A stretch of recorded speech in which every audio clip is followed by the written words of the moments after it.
Assalamualaikum warahmatullahi wabarakatuh. Nama saya Lutfia Salwafara Nabila dari 11 IPA 2 akan menjelaskan tentang mudharabah. Jadi mudharabah itu ialah kerjasama usaha antara dua belah pihak, yang mana pihak pertama itu menjadi penyedia modal, sedangkan pihak yang lainnya menjadi pengelola atau pengusaha dari modal yang diberikan oleh penyedia modal tersebut. Jadi keuntungan dari mudharabah tersebut ini akan dibagi sesuai dengan kontrak yang sudah tertera. Apabila terjadi kerugian, maka kerugian akan ditanggung oleh penyedia modal atau sahibul mal jikalau kerugian tersebut itu bukan dikarenakan kelalaian dari pengelola. Tapi kalau misalkan kerugian tersebut disebabkan oleh kelalaian si pengelola, maka si pengelola harus bertanggung jawab atas kerugian tersebut. Jadi mudharabah ini dibagi menjadi dua. Yang pertama ada mudharabah mutalakoh. Mudharabah mutalakoh itu ialah kerjasama antara dua belah pihak, di mana cakupannya itu cukup luas,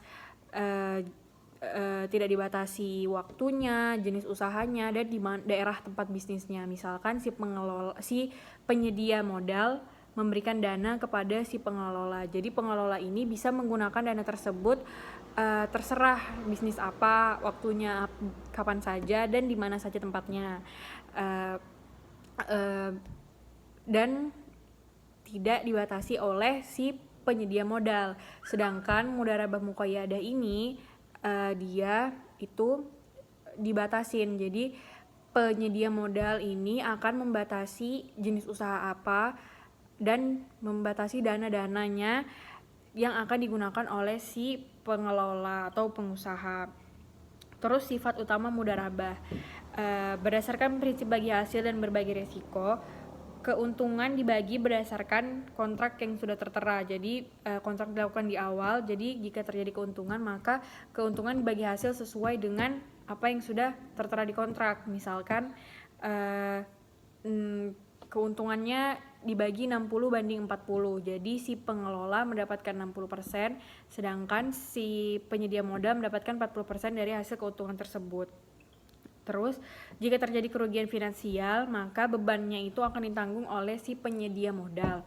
Sedangkan si pengusaha tidak mendapatkan keuntungan apapun dari hasil yang telah dia usahakan. Kemudian, mudharabah ini dilakukan apabila terjadi dua hal. Pertama, apabila seseorang memiliki modal tetapi tidak memiliki keahlian atau tidak memiliki waktu yang cukup untuk mengelola modal tersebut sehingga menghasilkan keuntungan. Yang kedua, orang yang tidak memiliki modal tetapi memiliki keahlian untuk mengelola dana tersebut sehingga menghasilkan keuntungan, dan keuntungan ini nantinya akan dibagi hasil sesuai dengan yang sudah tertera di dalam kontrak awal.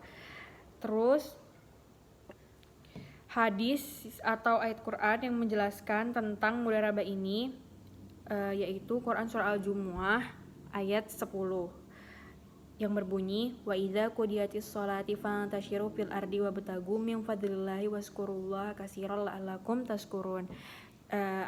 Maksud dari ayat tersebut itu pertama itu menjelaskan tentang mengingat Allah, untuk selalu mengingat Allah. Kedua itu tentang mengutamakan ibadah baru mencari rezeki. Jadi semisal ada orang yang punya toko, jadi orang tersebut lebih mengutamakan sholat Jumat dulu, setelah sholat Jumat baru dia buka lagi tokonya, kayak gitu. Terus sama satu lagi menjelaskan tentang bahwa orang yang selalu mengingat Allah itu akan selalu disertai dengan keberuntungan baik di dunia maupun di akhirat.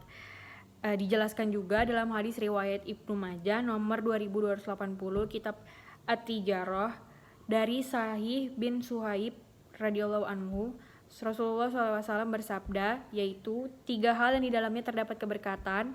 Yang pertama, jual beli secara tangguh. Kedua, mudharabah. Yang ketiga, mencampur gandum dengan tepung untuk keperluan rumah, bukan untuk dijual belikan. Ya, sekian presentasi dari saya, kurang lebihnya mohon maaf. Assalamualaikum warahmatullahi wabarakatuh.